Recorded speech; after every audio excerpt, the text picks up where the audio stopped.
So after going through that long period, we have to explain this is all Bible prophecies. It takes a little while, and you have to go through the information and go through the explanation so that people understand and they can go back and see and go back and look in history. So now we're going to look at miracles, prophecies that took place when Israel was restored as a nation.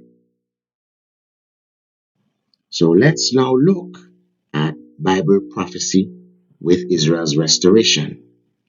Uh, we see here with the United Nations, Isaiah 14:2. And this is one of my favorite ones because it's right there. It's so plain. It may not be plain, depends on the version of the Bible you look at. By the way, when you're studying Bible prophecy, you can't look at one version of Scripture. Um, the Holy Scriptures are not even written in English. So sometimes you have to look at the Hebrew and the Greek. Okay? And as I said, various versions. So this version said, the nations of the world, Isaiah 14:2, the nations of the world will help the people of Israel to return. And those who come to live in the Lord's land will serve them. Those who captured Israel will themselves be captured, and Israel will rule over its enemies. Okay? The nations of the world nations, the United Nations, will help the people of Israel to return. And that's exactly what happened in November 29th, 1947. That is a fulfillment of Isaiah 14:2. Okay? Now we look at, let's look at Isaiah, part of Isaiah 66:8, just a latter portion, for the space. It says, has a nation ever been born in a single day? Right? Has a nation, but Israel was born in a day. One day there was no Israel, the next day there was an Israel. The state of Israel is born as May 14th, Sunday paper said, and it was on May 14th. The nation of Israel is born, 1948. But that was a fulfillment of prophecy. Okay? And also in Ezekiel 37:22, God had said this, I will make them one nation in the land, on the mountains of Israel. There'll be one king over them, and they will never again be two nations, right? So God had already said, I'm going to bring them back. I'm going to make them one nation. I'm going to set one king over them. Some people say, well, this is speaking about Jesus the Messiah. No, it is not. No, it is not. Okay? Jesus is not being referred to here. All right? We can't mix up Old Covenant and New Covenant like that. This is Old Covenant. He's dealing with Israel. He's dealing with the land. And he's dealing with something that's actually going to happen tangibly that people are going to see. He already had said, we covered this. Israel was a what? Signal. They were a banner to the nation, some versions say. Okay? As to his holiness. So this is a signaling to the nations that God is working. This doesn't have to do with the return of the Messiah. Okay? That's a totally different era. That's a totally different time of the world, as we know. And so this is talking about actually while the earth is in place as it is, a signal to the nations, a sign to the nations that Israel is going to be brought back to the land. We look here. Let's look at, and this is in more than one place, by the way. It says, you look at Ezekiel 34:23-24. Some people might be skeptical about this one. But again, as I said, Bible prophecy is something that takes a little while to understand. I will place over them one shepherd, my servant David, and he will tend them. He will tend them and be their shepherd. I, the Lord, will be their God, and my servant David will be prince among them. I, the Lord, have spoken. Okay? I, the Lord, have spoken. This is all part of the prophecy of restoration. This is not the only place that this is mentioned. I will place over them one shepherd, my servant David. This is speaking about restoring them back to the land. And interestingly, one can say it's coincidence, which is not a word that God uses, okay? That, hey, the prime minister, first prime minister of Israel, his first name is David. Could have been any other name, okay? But David Ben Gurion was the first prime minister of Israel. So, what is the likelihood that when God said, when I restore them to the land, that a David, my servant David, I'm going to raise up David to be king over them, shepherd over them, prince over them? As I said, it's mentioned in more than one book. It's mentioned in Hosea as well. The same name, I'm going to place David over them, and the first prime minister. And there's some people who say, these people are that God, David Ben Gurion was not even, he was not a Christian, or he was not a practicing Jew, and even Theodore Herzl that we covered. God uses anyone, and he delights in using people who don't even serve him, because that is more powerful. That more shows the sovereignty of God. When God is actually working through people and they don't even know they're being used. Okay? So again, that is all part of Bible prophecy, because God calls himself what? The sovereign Lord.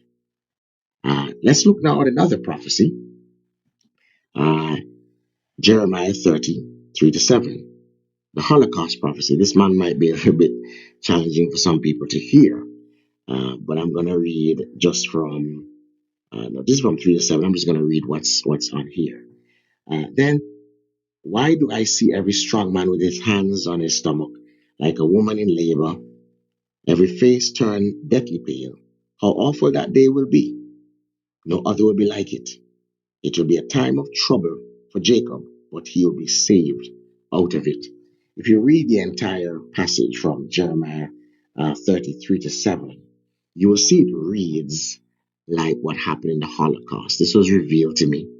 And because if you look at it, it talks about a man have his hand on his stomach, face turned deathly pale. How awful that day would be. None will ever be like it. A time of trouble, but he will be saved out of it. So one can be skeptical and say that's not the Holocaust, or that's fine. Okay, that is fine. But we've been studying this, pray, and the Lord reveals some of these scriptures. For example, Isaiah 14:2. That was revealed to me in my one-on-one meditation time with the Lord, putting together this presentation to combat what's going on in churches and even the world today with anti-Semitism, knowing that for several years I've been teaching this stuff, studying it, and again, it's a calling, and God will reveal what He needs to reveal based on the calling that you have. And so there are other passages about the Holocaust, by the way, but it's in Scripture. It's in Scripture. But Jacob, Israel, will be saved out of it. They'll be saved. They weren't saved from the Holocaust, but the nation itself was saved from persecution, because it says Jacob, right? So he's not talking about Jacob, the individual. He's talking about Israel will be saved out of it. It will be a horrible day. Well, what other time in history that the nation of Israel was saved out of it? And because of the Holocaust of World War II and what Hitler did, that is why the nations of the world were moved, because they were against Israel becoming a nation all the time, but they're now moved with compassion to vote for a Jewish state, and that is how they were now saved out of the nations and saved out of persecution and put back in their own land. Okay, so we're going to cover some more prophecy. Continuing Bible prophecy when it comes to Israel, so that we know that the people in the land are the real people. We look at Zephaniah 3:10-20. This speaks about Ethiopian Jews. Ethiopian Jews. It said, my scattered people who live beyond the rivers of Ethiopia. Verse 20, on that day I will gather you together and bring you home again. I'll give you a good name a name of distinction among all the nations of the earth, as I restore your fortunes. So this is a prophecy. Ethiopian Jews are flown to Israel. Okay, Bible prophecy again. Let's continue. This is one of my favorite ones. Isaiah 27:6. And it speaks about here, I'm just going to read this part. Jacob's descendants will take root. Israel will bud and blossom and fill the whole earth with fruit. Fill the whole earth with fruit. And that is very significant because the land was desolate. It was barren land. You know, not many Arabs actually were living in the land at the time, you know. They want back the land and say it was their land, but not many Arabs were living in the land. It was desolate. It was nothing was growing there. Nothing was growing. Desert, nothing for the animals. It was no water, no plants, no nothing. The land started being developed when the Jews took it. When the people from the rightful owners took it, they started developing the land. Okay? And it started becoming prosperous as God promised. So God had said that when I bring you back to the land, that you will fill the whole earth with fruit. That is impossible. That is impossible. That could not have happened unless it was God. Guess what? Israel is the seventh largest exporter of fruit in the world. That is impossible. That alone tells you that is God. That alone. And in Amos 9:13, just this part I'm going to read, then the terrace vineyards on the hills of Israel will drip with sweet wine. Again, this would have been impossible with desolate, barren, desert land. And I have see here the articles, the news articles, that even wine from Israel. This news article says it's in the DNA. Israeli grapes are the mother of all European wines. God had said it. God had said it. So this is Bible prophecy being fulfilled, and you know it's God because He wrote it, and it's impossible. It was impossible. God delights in the impossible. That's how we know the sovereign power of God. Another one, Ezekiel 47:9-10. There'll be swarms of living things wherever the water of this river flows. Fish will abound in the Dead Sea, for its waters will become fresh, like life will flourish wherever this water flows. Fishermen will stand along the shores of the Dead Sea. Well, anyone can go look this up, that the Dead Sea it actually came back to life. There's some other things going on with it, but the Dead Sea prophecy was fulfilled. Ezekiel 47. Okay? And so, we know this is all part of prophecy. If you know that it is prophecy, and you know what to look for. You know, even talking about just how the plants and the land will flourish. You know, it will flourish. We look at Isaiah 41:19-20. It says, I will plant trees in barren desert. That's what the land was. Barren desert. All these cedar trees, right? Olive and so on. It says it right here that trees will be planted in barren desert. But you know what? Verse 20 is interesting. It says, and this is God, I am doing this. So why is He doing this?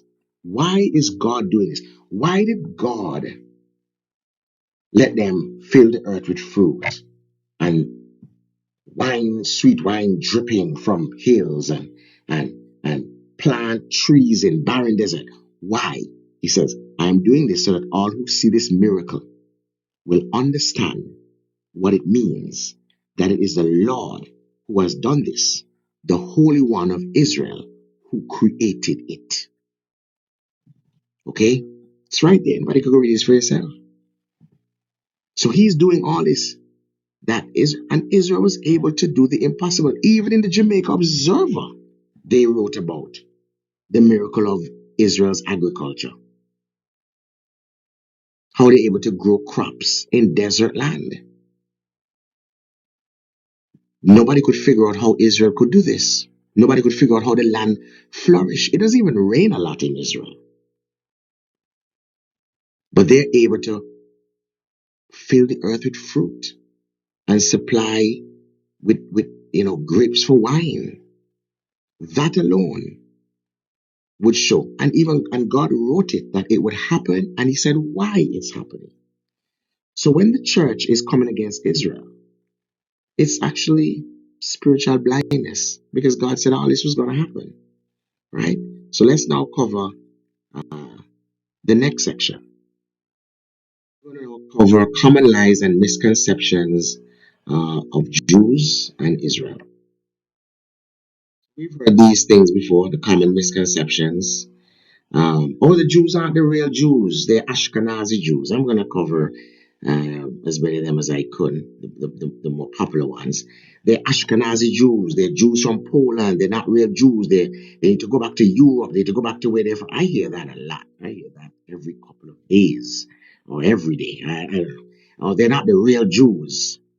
Um, that shows a lot of, especially when a Christian says it, especially when a Christian leader says it. It doesn't show, it's a lack of understanding. God had already said that he would scatter them. Jeremiah 31:8 says, see that I will bring them back from the land of the north and gather them from the ends of the earth. Among them will be blind and lame, expectant mothers and women in labor, and a great throng will return. I will gather them back. From where? The land of the north. That's where God scattered them. The land of the north. God scattered them to Poland, to France, to England, to Germany, to Spain, to Russia. Okay? That's in the Bible. We just read it. So when you say they're Ashkenazi Jews and not real Jews because they're in Europe, that's not really actually saying much. They're actually the real Jews. Some people say DNA doesn't prove. Listen, that's not even true either. Okay? The Jews kept their culture, many of them, and even the language of Hebrew. God made sure to know who it is. As a matter of fact, even the persecution, the way that the Jews were identified was through their persecution. So, by the nations persecuting them through the ages, we kept knowing who the real Jews were. Okay? Because there was always an identification mark for them. And so the persecution validated who they are. Because you can't persecute someone and don't know who they are. Okay? For Hitler to kill the Jews, he had to know who they are. And for them to be kicked out of England and kicked out of Spain and kicked out of France, you had to know who they are. Okay? So, saying that Ashkenazi Jews aren't the real Jews, it's really a nothing burger. Nothing you're really saying. Next one, the Rothschilds created Israel. This is one of the biggest conspiracy theories out there. The Rothschilds did not create Israel. Israel was voted in as a nation. This is a historical fact. The amount of people who believe this is scary. The way the Rothschilds came in was Lord Rothschild. At the time, he was, let's say, the unofficial leader of the Zionist movement, okay, in England. And the Balfour Declaration, which is a declaration of the British to say that they're in support of a Jewish state, that declaration was sent to Lord Rothschild. That's it. That's all. The Rothschilds didn't create Israel. But this conspiracy theory has lasted. People who should know better is saying these things, repeating these things, and it's just not true. Not true. The next one, Israel is committing a genocide. This one, my goodness, this one is really scary. Really scary. Number one, what Israel is doing with the Palestinians in Gaza and the West Bank, etc., is not genocide. It doesn't even fit the definition of genocide. There are people using words and they don't even know the definition of it. This is scary. People are just repeating what other people say. And it's a total fabrication. Genocide is when you're specifically targeting people because of their ethnicity or maybe religious affiliation. Israel is not doing that. Okay? Israel, and people need to study this stuff from credible sources. I don't even know what credible sources there, because you have to look at the good, the bad, and the ugly to figure out the truth. Israel gave the Palestinians Gaza to rule over. As a matter of fact, most people don't even know this. When Israel moved out of Gaza in 2005, they left all their factories, industries, houses. They forced Jews out of Gaza who didn't want to leave. They were forced out. They left all the businesses and so forth in Gaza, the homes. And you know what the Palestinians did? They broke down those homes. They burned. Israel even moved the bones of out of the cemeteries, left them with everything. They had the green. Israel had a thriving, I think, greenhouse uh, uh, business in Gaza. Businesses, they were flourishing, and the Palestinians came in and broke down everything. They like, I don't want anything from, they so hate the Jews that they prefer to suffer than take anything that the Jews built up. This is a serious thing. Anybody can go research this. Okay? They gave them Gaza and they just destroyed Gaza. So when you see Gaza look like a war zone, it's a lot of it is their fault. This is why does Gaza look like that? It didn't look like that when Israel was there. Okay, when the Jewish people were there. All right. So, and as I say,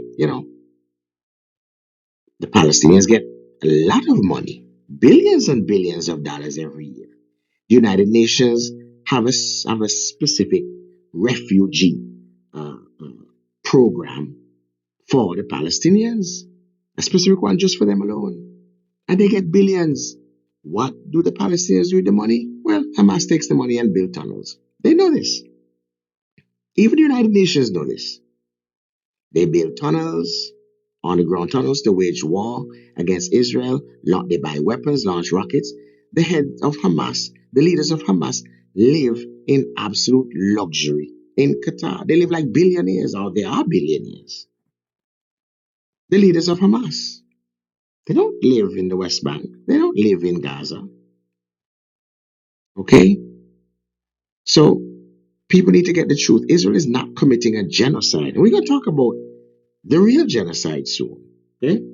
We're going to talk about genocide. The Palestinians want peace. No, they don't. The Palestinians don't want peace.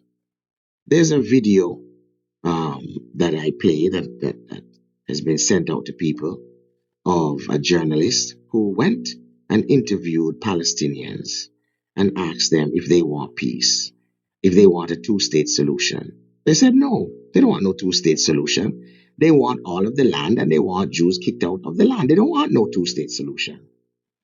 They've been given two-state solutions multiple times and they reject it. People say, oh, they reject it because of this, they reject it because the Palestinians don't want peace. They've said it. Hamas said it.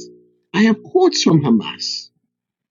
People don't know because, it's aired on Palestinian TV and the Western media don't tell us what Palestinians say on their media.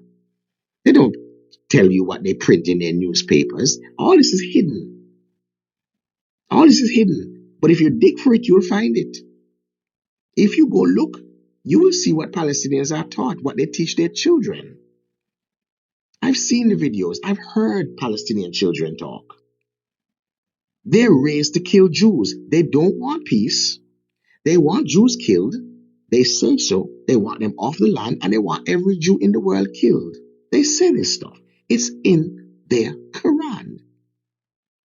They don't want peace. Okay?